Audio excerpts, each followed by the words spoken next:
banget bakalan ngobrol-ngobrol sama Nabila Rohmatul Ula. Betul ya? Iya, benar sekali. Lagi ngapain nih di rumah? Biasanya kalau jam segini tidur siang sih, lebih manfaatin buat banyakin istirahat. Tapi ngomong-ngomong, masa cuma istirahat aja? Kan ini memang nggak bisa dipungkiri masa pandemi COVID-19 ini ya. Itu kan membuat beberapa sektor ekonomi juga jadi terhantam, terhempas, ambyar begitu ya. Termasuk salah satunya Iya. kegiatan dari seorang penulis. Apakah juga terpengaruh juga nggak gara-gara ada pandemi itu tadi? Eee, Sebetulnya kalau Nabila sendiri sih ya, Kak, ya, kayak gini, kalau masa waktu nulisnya itu lebih ke malam hari. Jadi kalau siang hari tuh lebih cari kayak refreshing, cari sesuatu hal-hal yang baru buat pengalaman, kayak gitu-gitu. Jadi nulisnya itu pas waktu malam, soalnya kalau malam itu kan hening banget gitu. Kalau sekarang masa pandemi kayak gini sih buat kita bisa-bisa aja, malah lebih enak kan kita kan udah enak di rumah gitu kan ya. Daripada nggak ngapa-ngapain, mendingan kita nulis gitu buat, Masih bisa saling produktif ya? berbagi lah. Iya, heeh. Masih bisa produktif walaupun ada pandemi seperti ini ya? Eee, Iya. Kalau dengan kayak ini nggak, kendala dalam hal riset dan lain-lain nggak? Gimana? Ada kendala dengan masalah riset nggak? Enggak sih, karena kita kan ada ini ya, teknologi sekarang. Kita bisa cari sesuatu hal di luar sana melalui handphone. Jadi kita bisa cari sesuatu hal-hal yang baru atau apapun yang bisa sekiranya buat kita ide, buat apa, ide-ide kita buat nulis gitu-gitu, segalanya bisa cari di handphone, kayak gitu. Seperti itu, oke deh. Jadi bagi seorang Nabila nih, pendengar tidak ada masalah ya dalam masa pandemi seperti ini harus tetap produktif walaupun, terkungkung dengan segala protokol yang ada begitu ya, nggak boleh keluar, kapan hari itu kan nggak boleh keluar ya, kan ini PSBB barusan kelar gitu ya. Tapi sekarang akhirnya sudah oke aja gitu ya. Tapi ini masalahnya sekarang Anda mau tahu atau lebih mengenal lagi nggak cuma Anda tapi juga seluruh pendengar Rumah Kata pengen tahu karya-karya dari seorang Nabila apa aja nih yang sudah pernah dihasilkan. Udah berkarya dari tahun berapa sih? Nabila? Halo Nabila? Nabila? Oke, sepertinya masih ada terputus koneksi dengan Nabila Rohmatul Ula, tapi yang jelas nih ya pendengar, Nabila Rohmatul Ula ini seorang penulis muda yang sudah menghasilkan beberapa karya. Salah satu karyanya ini adalah With Allah My Million Dream Come True Insya Allah. Seperti apa karyanya? Yang jelas nanti kita akan cari tahu sama Nabila sambil menunggu terhubung. Yang jelas kali ini Rumah Kata berbeda banget. Udah 2 episode ya. Ini episode kedua pasca lockdown kemarin. Rumah Kata sudah kembali hadir untuk memberikan informasi dan menjadi ruang untuk para penulis menuangkan karya-karyanya di sini. Wah, senang banget ya. Oh ya, dan yang jelas ini bisa kamu dengerin, pantengin terus update-annya di postingan Instagram RRI, yaitu di RRI Surabaya, juga bisa lewat YouTube di RRI Surabaya juga sama ya, dan juga bisa lewat podcast, cari saja RRI Cast. Ngomong terus ini ya.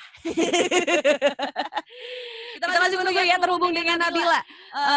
Nanti kita bakalan tanya-tanya soal karyanya With Allah, My Million Dream Come True, Insya Allah, dan juga ada yang lainnya nanti yang bakalan kita tanyakan sama Nabila begitu ya.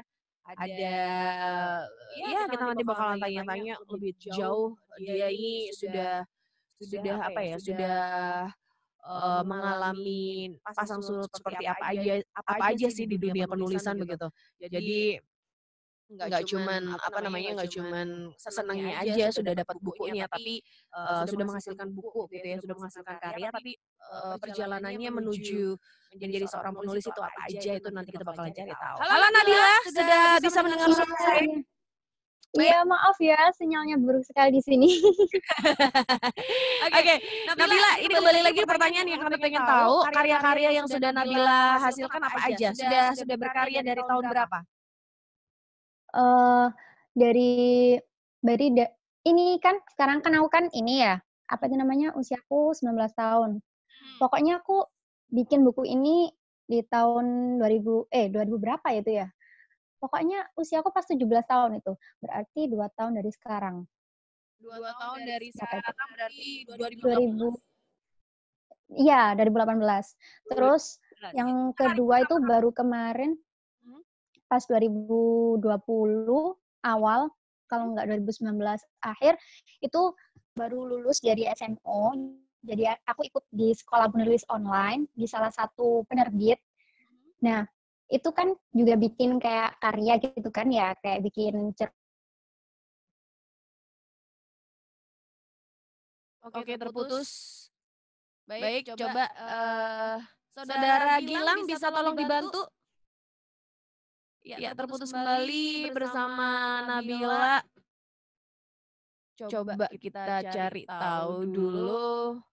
Ini ada masalah koneksi apa? Ya, oke. Tadi Nabila udah menjelaskan bahwa dia sudah menulis karya itu dari tahun 2000, pokoknya dari umur dia 17 tahun begitu ya. Jadi udah dari kurang lebih 2018 menulis ya. Dan sekarang umurnya sudah 19 tahun. 2020 awal juga sudah ada karya. Ini tadi belum sempat terbuka gitu ya. Terdengar karya apakah yang sudah dihasilkan di 2020 awal. Tapi yang jelas nanti kita bakalan terhubung lagi sama Nabila. Selamat datang di tatanan kehidupan baru. Kita saat ini dihadapkan pada ketidakpastian. Tidak pasti kapan corona akan berakhir. Banyak ketidakpastian yang harus kita hadapi. Di satu sisi, virus corona juga telah merubah banyak hal di kehidupan kita tanpa kita sadari. Jika Anda ingin tetap bisa bertahan dan selamat dari pandemi ini, sebaiknya persiapkan diri Anda untuk beradaptasi dan menjalankan tatanan kehidupan baru. Dalam prediksi tatanan kehidupan baru, kesehatan dan kebersihan menjadi komoditas nomor 1. Ketakutan orang-orang akan terserang virus membuat semua orang kini semakin ketat menjaga kesehatan dan kebersihan jika kita keluar rumah. Akan banyak kita temui wastafel dadakan di mana-mana. Hand sanitizer menjadi barang yang paling dicari. Orang mengenakan masker kemana-mana. Selalu menjaga jarak saat melakukan kegiatan dan tidak berkerumun, dan tidak melakukan kontak fisik meski itu hanya sekedar bersalaman. Vitamin dan jamu menjadi barang yang banyak dikonsumsi selain makanan pokok. Sebelum bepergian, orang akan dicek dulu suhu tubuhnya dan tidak akan diizinkan melanjutkan perjalanan jika terindikasi tidak sehat. Dan akan selalu dilakukan cek suhu tubuh ketika berkegiatan sosial seperti di mal, rumah makan, atau di mana saja. Tidak menutup kemungkinan ke depan orang akan diwajibkan membawa dokumen kesehatan pribadi saat bepergian. Atau bisa jadi sistem pelacakan kesehatan di bandara dan terminal transportasi umum lainnya akan menjadi lebih praktis dan mudah. Nah, selamat datang di tatanan kehidupan baru. #Indonesia Tatanan Kehidupan Baru.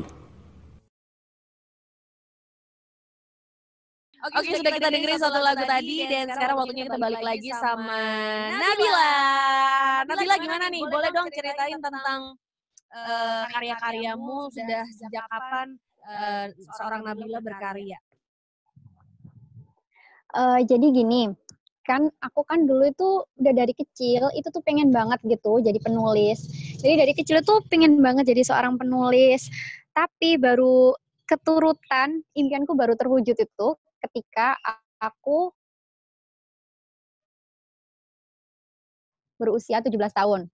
Nah, di usia 17 tahun itu aku mulai kayak nulis-nulis hal-hal yang menjadikan aku inspirasi, motivasi kayak gitu. Aku kumpulin, aku jadikan satu buku. Nah, yaitu aku namain My Million Dreams with Allah, My Million Dreams Come True, insya Allah kan kayak gitu. Jadi di sini insya Allah siapapun yang baca buku ini bakal terinspirasi kayak gitu.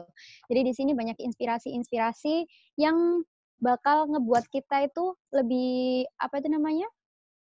lebih terinspirasi agar kita itu bisa menjadi seorang yang bisa bermanfaat buat sesama kayak gitu. Hmm. Boleh diceritain dong itu karya kamu di With Allah My Million Dream Come True Insya Allah itu bercerita tentang apa? Itu cerpen atau bagaimana? Itu kumpulan buku motivasi. Jadi kayak apa sih? Dari sini tuh aku kayak nyantumin dari beberapa tempat-tempat kayak artikel, terus dari web-web, blog kayak gitu. Jadi di sini ada beberapa kata-kata yang kayak aku tuh, oh ini nih kayak nyes banget gitu loh. Jadi aku tulis di situ. Terus kadang pas aku kayak di pondok, kan aku kan mondok, aku kan di pesantren. Nah, pas aku di pesantren kadang-kala itu kayak kadang itu terfikirkan satu kata-kata kayak gitu. Jadi aku tulis juga di situ kayak gitu. Jadi ini Terus kata-kata motivasi dari seorang Nabila yang juga ngambil referensi dari beberapa media begitu ya? iya, terus juga dari beberapa kitab juga, terus kayak kalau kiai aku bilang sesuatu itu pun aku tulis juga di situ. Jadi ada beberapa yang emang kayak ngerasa banget ngena di hatinya Nabila itu pasti Nabila tulis. Jadi Nabila jadikan satu di buku ini kayak gitu. Ada kepikiran nggak nih takut untuk menulis buku motivasi begitu? Karena kan yang namanya memberikan motivasi kepada orang lain nanti kesannya jadi kayak menggurui, sampai lo gitu kan pakai motivasi segala. Atau ada mungkin trigger dari Nabila gitu ya, kejadian, boom pengalamannya Nabila yang bikin akhirnya oke, dari pengalamanku ini aku ingin memberikan motivasi kepada orang lain. Jadi gini, kan di buku ini kan motivasi sama inspirasi gitu-gitu kan, kayak quotes-quotes gitu kan, kayak makalah, terus perkataan orang-orang kayak gitu kan. Jadi apalagi orang-orang kayak ulama, habaib kayak gitu. Udah itu aku tulis jadikan satu. Jadi kalau semisal ada orang yang kayak ngejudge, ih siapa sih kamu berani-beraninya nulis kayak gitu kan ya. Kadang kan ada yang kayak gitu, kayak iri atau syirik atau gimana kan nggak tahu. Nah, semua orang tuh kan pasti ada orang yang nggak suka. Cuma kita kan niatnya kan emang niat pengen berbagi, kita pengen memberikan manfaat untuk orang lain. Siapa tahu dari buku ini mereka itu bisa kayak terbuka hatinya agar mereka itu lebih, aku aslinya berimpian kayak gini nih, tapi aku takut kayak gitu kan. Nah, pas habis baca buku ini mungkin bisa jadi orang itu berpikiran, oh aku pasti bisa kok, meskipun aku ini orang nggak punya, meskipun aku ini orang yang nggak mampu kayak gitu. Jadi dari buku ini inspirasinya kayak gitu. Apa sih yang lebih banyak ditulis di buku itu? Maksudnya motivasi yang dalam bentuk apa? Motivasi untuk supaya jangan gampang putus asa kah? Atau terbatas untuk satu genre atau tema tertentu nggak sih motivasinya? Iya, ini motivasi tentang, kan ini kan Islami banget kan ya. Udah ada nyantumin nama Allah juga kan di sini, ada insya Allahnya. Nah, di sini lebih ke kayak kita itu agar kita nggak putus asa. Kita itu kayak pengingat aja sih kita buat ngingetin aja ke kita kalau kita ini harus hidup ini belajar, terus belajar kayak gitu. Terus juga kalau misalnya ada masalah atau apa, mungkin bisa jadi pengingat juga atau motivasi, inspirasi kayak gitu. Awalnya kenapa kok lebih suka nulis buku motivasi daripada cerpen gitu? Sebenarnya ini dulu kan waktu aku usia 17 tahun. Nah, jadi itu pertama kali aku nulis gitu kan. Jadi kan kayak kalau mau nulis cerpen itu takutnya itu nanti salah apa atau apa gitu kan. Kalau cerpen itu kan ada kayak peraturannya harus kayak gini gitu kan. Nggak bisa ngawur gitu kan ya. Nah, jadi aku niatan emang kayak bikin buku yang kayak gini, yang kayak motivasi, tentang gitu-gitu. Itu tuh lebih awal, lebih dulu. Jadi selanjutnya mau bikin cerpen, terus artikel-artikel, selanjutnya mau bikin yang kayak gitu. Gitu ya. Ada ini nggak sih motivator? Iya. Terus kemudian kan habis gimana? Ada motivator yang jadi inspirasi kamu nggak? Banyak banget. Itu tadi Nabila mau ngomong apa tuh? Terus apa? Iya, terus kan habis setelah aku nulis ini di usia 17 tahun itu, aku usia 18 tahun sampai 19 tahun kemarin itu kan aku ikut di sekolah menulis online itu. Nah, jadi setelah itu aku tuh belajar, benar-benar di situ tuh dikasih tahu caranya nulis cerpen, nulis novel, bener-bener real gitu loh. Jadi kita tuh belajar dari orang-orang yang emang biasanya nulis kayak gitu. Jadi setelah itu aku pun jadi paham, oh kayak gini ya, berarti kalau nulis itu kalau habis gini harus gini, habis gini harus gini gitu. Jadi ada peraturannya kayak gitu. Nggak bisa ngawur. Nggak bisa ngawur. Ada Gitu. bagiannya ya. Iya. Langkah-langkahnya kalau mau nulis itu apa dulu gitu kan. Iya, Terus kayak gitu. dari pembelajaran yang kamu dapetin, ini apa ya? Proses penulisan yang paling sulit menurut kamu tuh yang di bagian mananya? Nyari idenya atau nulisnya atau apa? Bagian yang paling sulit sih, ya nyari ide sih. Soalnya harus bener-bener nggak boleh nggak boleh apa itu namanya pas posisi kayak sumpek banget gitu nggak boleh nulis. Soalnya kalau waktu sumpek banget, kalau Nabila sendiri sih ini pribadi, kalau sumpek terus nulis itu pasti nanti jadinya itu nggak karu-karuan kayak gitu. Biasanya dapat ide gitu yang paling bisa ngena banget di seorang Nabila itu apa? Dan dengan cara Baca buku. baca buku. Baca buku, diresapin kayak gitu. Kalau nggak gitu jalan-jalan kemana gitu. Kayak misal kunjungin dinas sosial atau ke tempat-tempat kayak gitulah. Nah, itu pasti nanti kena banget. Oh iya, kita tuh harus bersyukur ya kayak gini. Masih banyak orang di luar sana itu yang lebih di bawah kita gitu loh. Kita itu masih di atas mereka gitu. Jadi kita itu harus bersyukur banget kayak gitu sih. Harus bersyukur banget. Baik. Ngomong-ngomong soal bersyukur, kita bersyukur banget Nabila ini bisa apa ya menyediakan waktunya untuk kita ngobrol-ngobrol di rumah kata. Yang jelas, Ana mau ingetin sekali lagi buat pendengar, kamu bisa pantengin rumah kata lewat update postingan di Instagram RRI Surabaya atau bisa lewat YouTube RRI Surabaya dan juga bisa lewat podcast ya di RRI Cast ya. Oh ya kalau mau ngikutin updatean dari Nabila, mungkin kamu juga boleh share medsos kamu apa nih, Nabila? Medsos aku, Instagram aku khanna.bila. Boleh diulangi KHA khanna NNA bila. ILA. bila. Bila. Oke. Khana.bila. Iya. Oke. Jadi itu ya. Itu Instagram ya. Iya. Oke. Ya wes. Lanjut lagi ngobrol. Di sini kita bakalan tanya lagi nih sama Nabila. Dulu kamu bilang untuk penulisan buku With Allah My Million Dream Come True insya Allah itu dilakukan kurang lebih tahun 2018 di saat usia kamu 17 tahun. Apakah ini adalah buku pertama kamu atau sebelum-sebelumnya kamu juga sudah punya karya lainnya? Sebelumnya sih pernah kayak nulis cerpen gitu, tapi nggak aku terbitin soalnya beberapa kali aku kirim ke penerbit itu katanya masih belum lulus gitulah kayak gitu. Jadi kayak oh emang aku harus belajar gitu ya. Mungkin dari situ aku juga mikir. Jadi dari situ aku mikir kayak oh nulis cerpen tuh nggak bisa ngawur gitu. Makanya itu aku lebih kayak kan dari dulu kan emang aku suka nulis diary.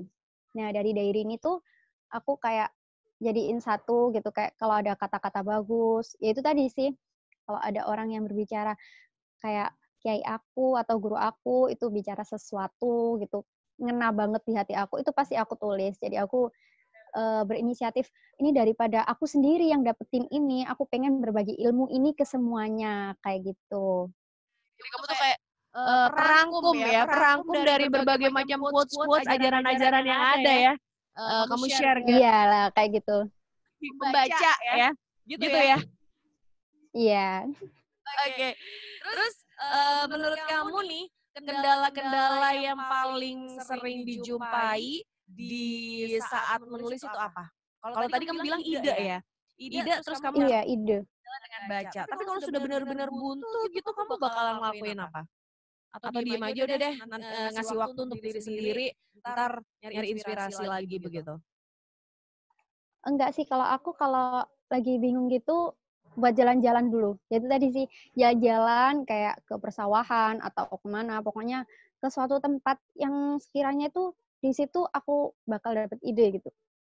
Jadi kayak gini, kalau misal aku nih niatnya pengen nulis tentang kayak cerpen gitu kan ya, atau novel tentang kayak semisal tentang perjalanan atau tentang anak tunarungu atau tunawicara kayak gitu, semisal kayak gitu ya. Berarti aku harus terjun langsung ke tempat itu buat cari tahu, kayak buat cari ide juga sih di situ. Buat cari tahu apa aja yang dilakuin pertama, terus kedua terus dari situ kita itu dapat inspirasi apa aja sih gitu. Oh iya, tadi kamu cerita dulu pernah bikin cerpen tapi masih ditolak gitu ya sama penerbit gitu ya. Udah berapa kali cerpen yang coba kamu ajukan untuk bisa diterbitkan? 2 sih, masih 2. Maksudnya 2 yang ditolak. Yang 1 ini lolos. Oh, itu udah ada yang lolos. Apa tuh judulnya? Iya, judulnya apa ya? Aku lupa juga. Pokoknya dalam sini. Aku agak lupa. Gitu ya. Cowek Rembang. Iya, ini apa judul bukunya Cewek Rembang. Di sini ada kumpulan cerpen-cerpen lulusan alumni SMO 7. Jadi dari sekolah menulis online tadi, kita itu disuruh buat cerpen, terus habis itu di situ kita apa itu namanya ajukan cerpen itu dibukukan. Yang lolos dibukukan kayak gitu. Jadi kita wisuda sekaligus dapat buku plus sertifikat dan lain-lain kayak gitu. Oh, karyanya sendiri sampai lupa ya di situ ya. Judulnya apa? Iya, soalnya yang kan ini kan sekarang kan juga mulai nulis lagi kemarin tuh. Udah hampir 2 buku sih ini, tapi masih belum pengen naruh ke penerbit dulu. Masih pengen nambah-nambahin dulu lah kayak gitu. Oh ya, disimpan dulu. Tapi ngomong-ngomong kalau judulnya lupa, ceritanya tentang apa inget kan? Ingat, pasti ingat. Cuma judulnya aja yang lupa. Ceritanya tentang apa emang? Ceritanya itu tentang kan aku kan suka banget ya sama SIBI, Sistem Isyarat Bahasa Indonesia. Nah, di situ tuh kan kayak buat orang-orang yang tunarungu sama tunawicara. Jadi di situ tuh aku mengutip satu wanita yang tunawicara dan tunarungu, karena tunarungu tadi jadi tunawicara kayak gitu. Nah, di situ dia tuh tapi ini apa itu namanya bisa sembuh, tunawicaranya tuh bisa sembuh ketika dia tuh udah mulai masuk pondok, terus di situ tuh kayak mulai kena apa sih kayak keajaiban-keajaiban Islami gitu loh. Kayak gitu. Jadi dia tuh mulai bisa berbicara, terus akhirnya bisa menghafalkan Al-Qur'an kayak gitu. Mujizat gitu ya. Iya, kayak gitu.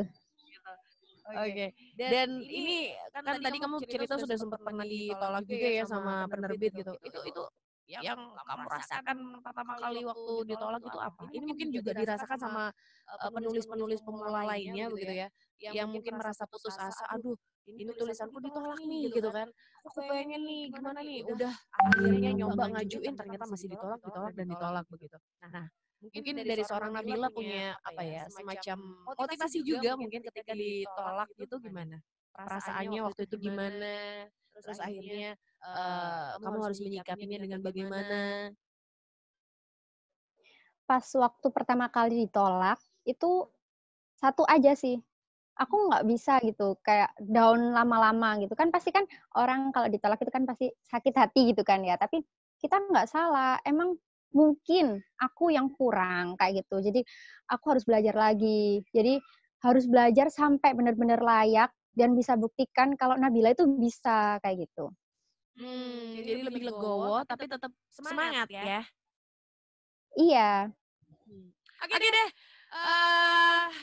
Kamu masih di sini ya pendengar di Rumah Kata yang disiarkan juga di Pro 2 FM 95,2 dan pastinya sekarang kita dengerin dulu satu koleksi lagu berikut ini. Menurut kamu hoax itu? Hoax itu berita bohong kan? Hari gini percaya berita bohong, udah nggak zamannya bro. Hoax itu nggak penting, buang-buang waktu aja. Berita bohong jauh-jauh deh. Hoax menurut saya nggak penting, mending share berita yang pasti-pasti aja. Lagian kan nyebarin berita hoax dosa.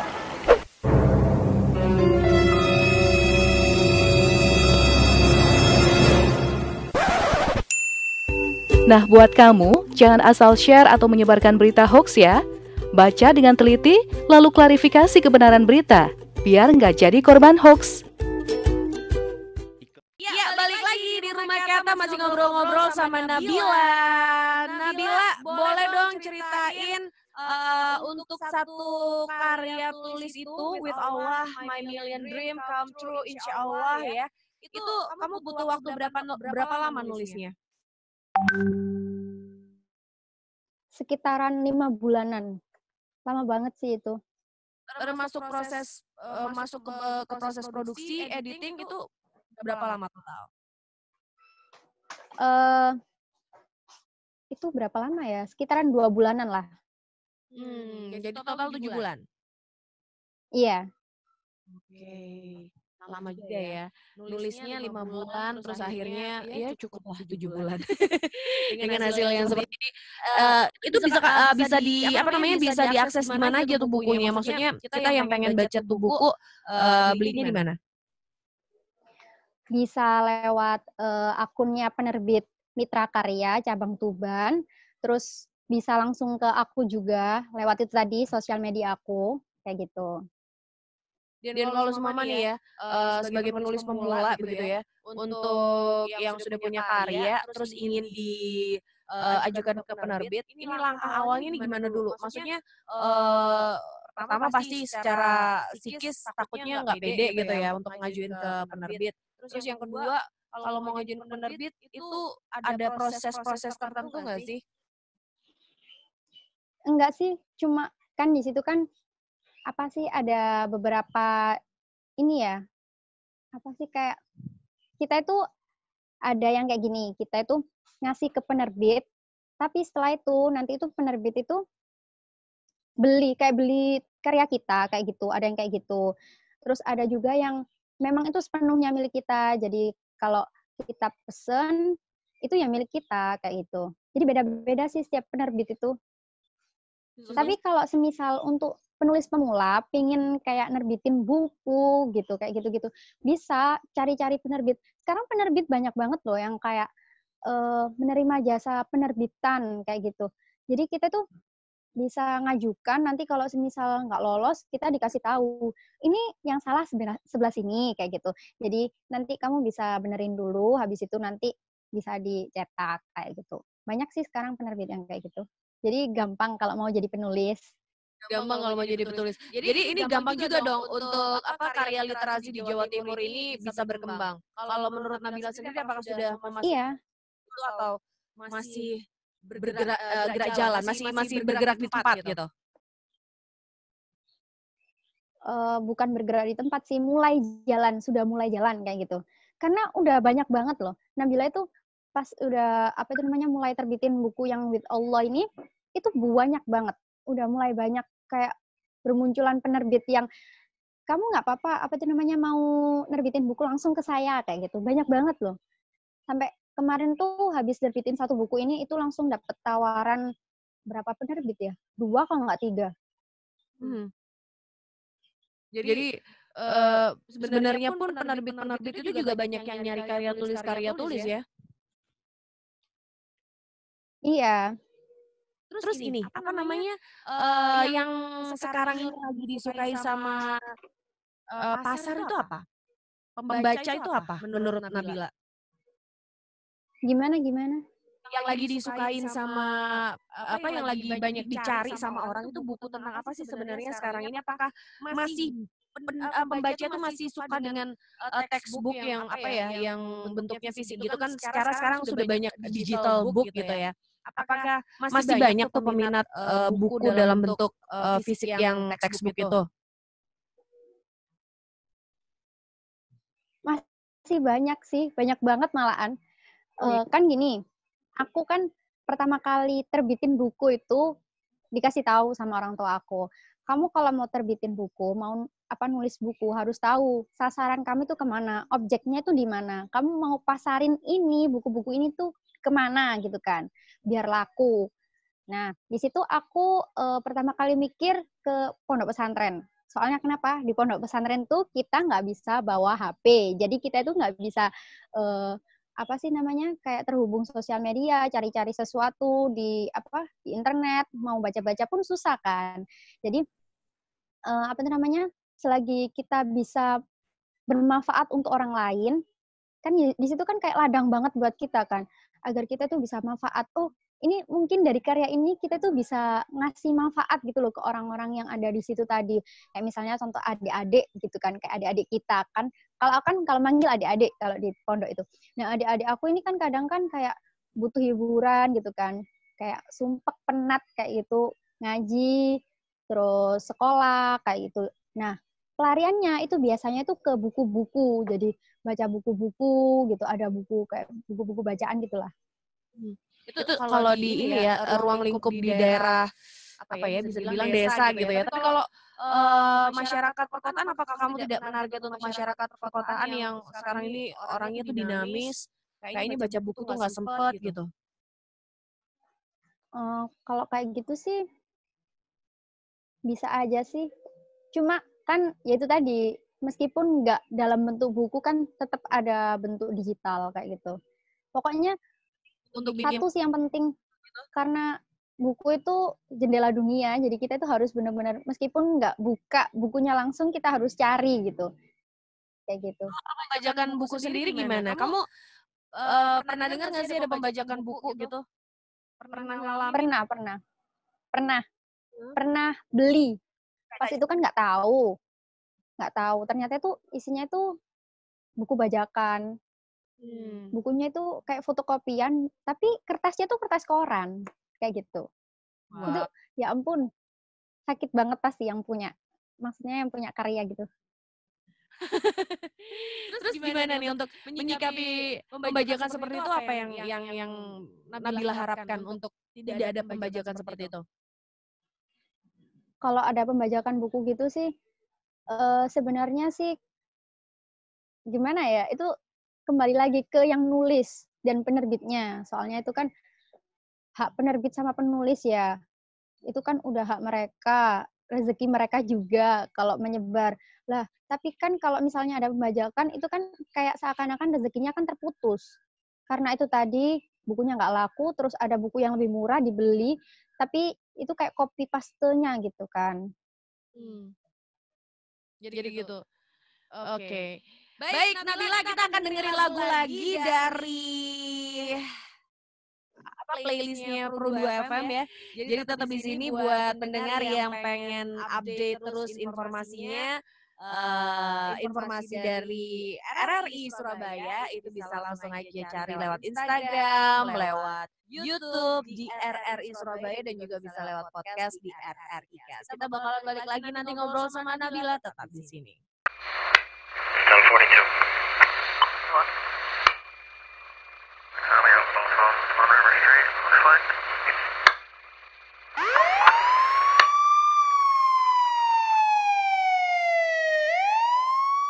Tuh, mama sih kurang waktu buat ngawasi anak. Jadi salah pergaulan si Adi, lari ke narkoba. Papa juga kan, sibuk terus. Anak dimanjain, semua serba gampang Adi dapetin. Salah pergaulan kan? Percuma juga kita ribut. Adi sudah dibawa polisi, Ma. Ayo dong, Pak. Kita harus gimana? Awasi anak Anda dari bahaya narkoba sebelum fatal akibatnya. Balik lagi di sini di Rumah Kata. Yeay, sama Nabila. Nabila, apa namanya, untuk tanggapan kamu dengan dunia literasi di Jawa Timur seperti apa nih? Kalau pas dulu sih, pas waktu masih aku SMA itu banyak banget. Aku tuh dari lingkungan aku banyak banget yang suka baca buku. Tapi ketika pas aku udah naik ke dunia perkuliahan, itu kayak gimana ya, udah mulai berkurang gitu loh. Orang-orang yang suka baca buku tuh cuma sedikit, aku ngelihat itu. Udah mulai sedikit. Iya. Maksud Nabila yang baca atau yang nulis yang sudah mulai berkurang? Yang mulai berkurang itu yang baca. Yang baca ya. Tapi ini menurut surveinya Nabila ya, soalnya Nabila kan tahunya itu kan di sekitaran Nabila aja. Nabila kan nggak tahu kalau di luar sana mungkin ada yang suka baca buku banyak kan nggak tahu juga. Cuma Nabila itu membandingkan yang ada di lingkungan Nabila. Jadi pas waktu dulu SMA, SMP itu banyak banget yang suka baca buku. Meskipun itu bukunya itu buku kayak buku novel-novel gitu kan nggak apa-apa. Yang penting kan mereka kan mau baca gitu kan. Kayak kemauan mau baca itu jarang banget kalau sekarang Nabila tahu di dunia perkuliahan itu. Jadi kayak kalau misalnya Nabila bawa buku baca gitu kadang itu teman-teman gini, ih kamu ngapain sih gitu, kayak jadi anakku tuh buku kayak gitu.